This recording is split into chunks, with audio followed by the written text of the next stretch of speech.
Viešpats su jumis. Iš Šventosios Evangelijos pagal Morkų.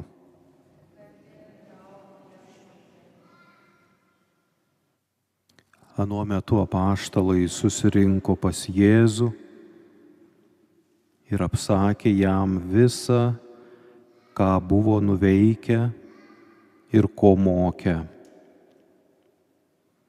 O jis tarė jiems: eikite savo vieni į negyvenamą vietą ir truputį pailsėkite.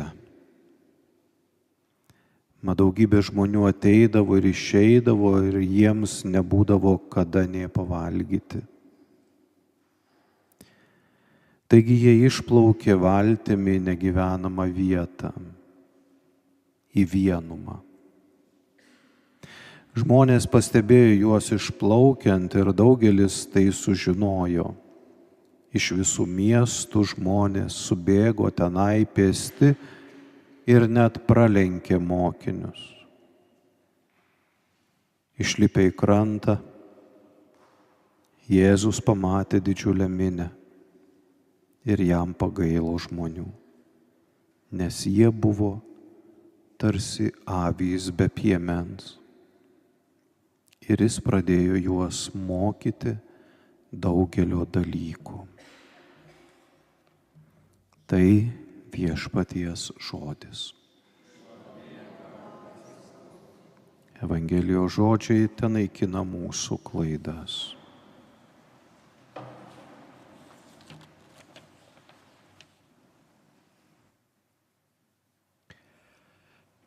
Šiek tiek norėčiau atgaivinti jūsų atmintį ir priminti apie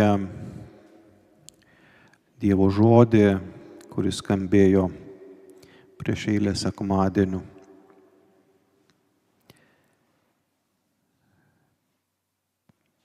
Prieš 3 savaitės mes klausėmės, kaip į Kafarnaumą atvyksta Jėzaus giminaičiai su motina kviesti Jėzų sugrįžti atgal į Nazaretą, nes jo kalbos, jo mokymas darėsi jam rizikingas, nes tautos vadai, hierarchai religiniai buvo labai nepatenkinti jo skelbiama žinia. Tuomet Jėzus sakė, kas yra mano broliai, kas yra mano motina, tai yra tie, kurie klausosi tų žodžių ir juos bando įgyvendinti savo kasdienybėje. Prieš 2 sekmadienius mes klausėmės, kaip Jėzus keliauja su savo mokiniais į Nazaretą. Tai yra, Jėzus dabar keliauja į savo gimtą miestelį, kaimelį, šių dienų masteliais, kad pristatytų naują šeimą, būtent savo mokinius, apaštalus. Ir matom, kad vėl jisai susiduria toje aplinkoje, kuri turėtų šiaip liktai natūraliai jį priimti, nes jis augo Nazarete. Ten yra jo giminaičiai, jo šeima, bet jis susiduria su priešiškumu, atmetimu. Taigi Jėzaus mokiniai, matydami visą šitą situaciją, natūraliai galėjo jiems kilti klausimai, bent viduj, širdyje. Štai mes viską palikome savo profesiją, palikome savo šeimas, einame kartu su Jėzumi, bandome, jo žodžius realizuoti savo gyvenime, bet gal mes klystame. Žiūrėk, visi atmeta jį. Niekas jo nepriima, net giminaičiai patys artimiausi. Gal mes padarėme klaidą, sekdami jį. Jėzus, suprasdamas tą tokią, dviprasmišką situaciją, kuri galėjo kilti mokinių širdyse, jisai ką daro? Jisai juos iš karto siunčia skelbti Evangeliją. Jisai siunčia juos skelbti tą žodį, kurie jie išgirdo iš Jėzaus. Jis neduoda jiems laiko abejonėms. Neduoda laiko tam sąmyšiui jų širdyje. Jis siunčia juos skelbti gerosios naujienos, gydyti ligonius. Ir tą mes girdėjome praeitą sekmadienį. Taigi šis sekmadienis jau, 4. sekmadienis, mes dabar girdėjome, kaip tie mokiniai grįžta po tos misijos atgal, grįžta ir pasakoja Jėzui, ką jie nuveikė. Taigi, jie vėl susibūrė aplink Jėzų. Vienintelį kartą Morkaus Evangelijoje Jėzaus mokiniai yra pavadinami apaštalais. Tai yra, apaštalas reiškia pakviestieji. Kadangi Evangelijos skelbimas yra sunkus darbas, todėl vykdantis šią veiklą privalo rasti laiko ir poilsiui. Štai kodėl Jėzus dabar siunčia savo mokinius pailsėti į nuošalę vietą. Nors šitas Evangelijos epizodas gali mums pasirodyti gana banalus, tačiau Viešpats nori perduoti šių dienų apaštalams, pakviestiesiems. Tai yra man ir tau labai svarbi žinia. Pabandykime suprasti, kokia yra ta žinia, kurią mums šiandien Viešpats bando perduoti. Vietoj išgirsti padėką iš Jėzaus už atliktus darbus, mokiniams yra sakoma: eikite savo vieni negyvenamą vietą ir truputį pailsėkite. Po to, kai mokiniai pailsės, Jėzus norės jiems kažką paaiškinti. Taip apaštalai nuveikė šiokių tokių darbų. Išvarė kelis demonus, uždėjo rankas sergantiems. Tačiau jie iki galo nesuprato, kokiam darbui jie buvo siųsti. Jėzaus mokiniai mąstė, kad šiek tiek praleidę laiko su savo mokytoju, jie jau patys tapo mokytojais. Deja, mokytojas yra tik Kristus. O jų pareiga yra ne mokyti žmonės, bet skelbti Evangeliją. Tai yra būti Jėzaus žodžių garsiakalbiu. Ir mes nesame tikėjimo mokytojai. Kokias pareigas beužimtume bažnytinėje struktūroje. Mes esame tik mokytojo žodžių skelbėjai, liudytojai. Kai Evangelijoje Jėzus liepia mokiniams eiti pailsėti, visuomet tai reiškia, kad jis nori šitą pakoreguoti, pataisyti, patikslinti mokinių mąstyme. Kadangi kiekvienas pakrikštytasis yra Jėzaus mokinys, todėl ir mes privalome karts nuo karto atsitraukti nuo tos apaštalinės veiklos į nuošalę vietą, pailsėti ir viešpaties akivaizdoje pamastyti, ar tai, ką darau, yra teisinga. Ar tie mūsų darbai, kuriuos mes darome, dėl kurių taip stengiamės, tiek daug sveikatos įdedame, atitinka Dievo planą? Gal mes tik įsivaizduojame, kad vykdome Dievo valią, o išties einame savo keliu, vykdome savo valią. Taigi evangelistas Morkus duoda mums labai dvi konkrečias žinias. Viena, būtina pilnai atsiduoti Evangelijos sklaidai ne tik žodžiais, bet ir darbais. Antra žinia yra net svarbesnė.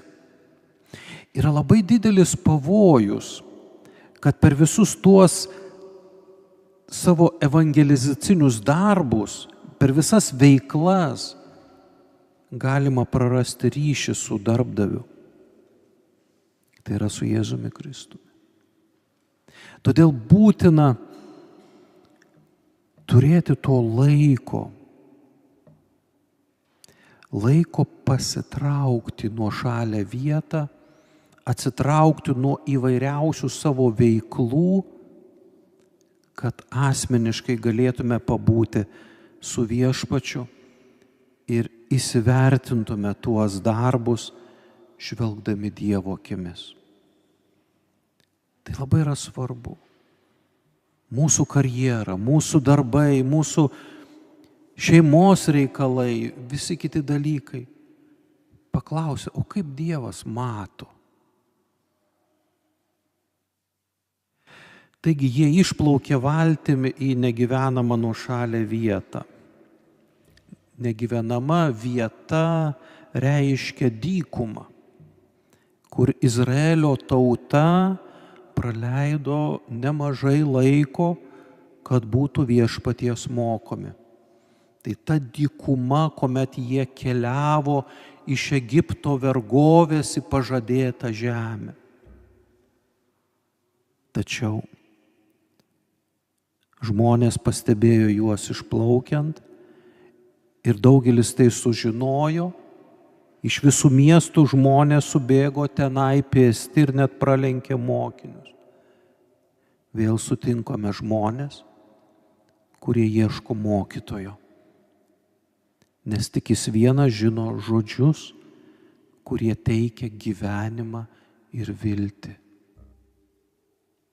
Jeigu aš pradedu skelbti Evangeliją, kuri neteikia žmonėms džiaugsmo, paguodos, turiu vėl sugrįžti pas viešpatį ir klausti, ar tas žodis, kurį skelbiu, yra teisingas. Gal aš net nepajutau, kaip pasisavinau mokytojo vaidmenį ir prisidengęs jo vardu ėmiau mokyti savo tiesas, skleisti savo idėjas. Išlipę į krantą, Jėzus pamatė didžiulę minią ir jam pagailo žmonių. Visi tie žmonės čia susirinko ne dėl apaštalų, bet dėl Jėzaus. Matydamas išalkusius ne duonos, bet žodžio, Jėzus parodo jiems gailestingumą. Evangelijose 12 kartų yra pavartotas išsireiškimas pagailo žmonių. Šitas išsireiškimas Biblijoje visuomet yra siejamas išskirtinai tik su Dievu ir su Jėzumi Kristumi. Pagailo žmonių. Ir šitas išsireiškimas nereiškia kažkokį tai paprastą susirūpinimą žmonėmis. Graikų kalboje, originalo kalboje yra stiprus išsireiškimas. Lietuviškas atitikmuo galėtų būti, suspaudė širdį. Graikų kalboje suspaudė įsčias. Jėzui taip pagailo žmonių, kad jam suspaudė širdį.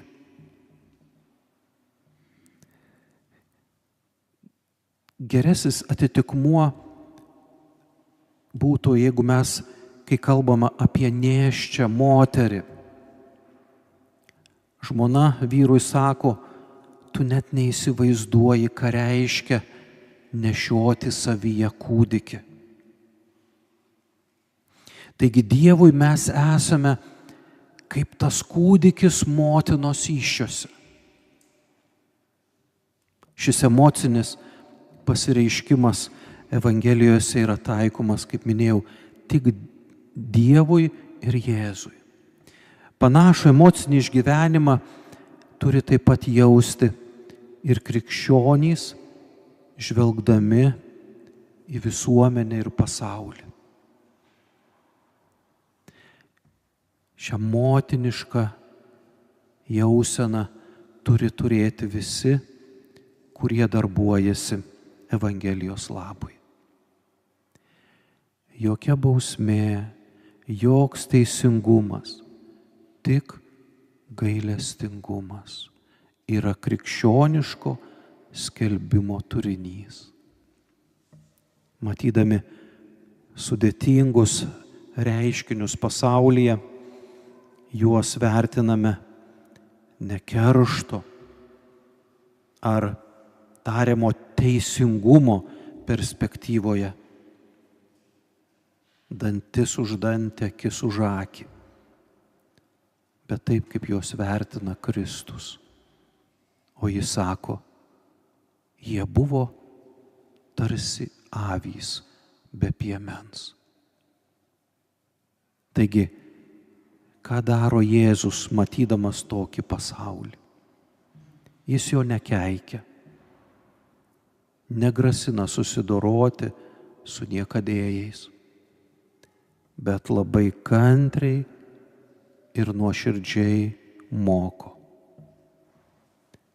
Kai matome blogį pasaulyje, mums norėtųsi, kad Dievas pasinaudotų savo jėgą, savo galia ir tučtuojau įvestų tvarką pasaulį.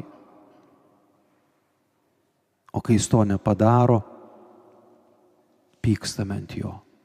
Kur Dievas žiūri? Ar jis nemato? Dievas nežiūri pasaulį, kai į savo priešą, kurį reikia nugalėti. Dievui žmonės yra kaip motinai vaikas. Jis su didelė meile ir kantrybė moko autentiško gyvenimo principų. Šios dienos Evangelijos ištrauka yra baigiama žodžiais. Ir jis pradėjo juos mokyti daugelio dalykų. Mielieji, tikiu, kad anksčiau ar vėliau kiekvienas žmogus pajaučia tikro gyvenimo troškimą. Jo negali numalšinti net ir tyriausias šio pasaulio vanduo. Todėl mūsų užduotis kantriai ir nepailstamai skelbti bei liudyti Dievo žodį. Tik jis vienas gali patenkinti giliausius žmonių troškimus. O kad užtektų mums jėgų jį skelbiant, reikia ir poilsio. Reikia atsitraukti nuo tų kasdienių darbų, kad pabūtume su Viešpačiu. Kad paklaustume jį, ar visa tai, ką darau, yra teisinga, kad išgirstume jo žodį. Tai, ką darome ir kalbame, yra tai, ką jis nori. Kai būsite vieni su Viešpačiu, kai būsite atsitraukę nuo minios, jūs tikrai išgirsite jo žodį. Kol mūsų supa triukšmas, šurmulys, Dievo žodis yra, jis paskęsta, jis jo nesigirdi, nes jisai kalba į mūsų širdį. Jo žodis nėra decibelai. Jo žodis kalba mūsų širdies gelmėje. Ir jis pasako tai, kas yra mums svarbiausia. Išpažinkime savo tikėjimą.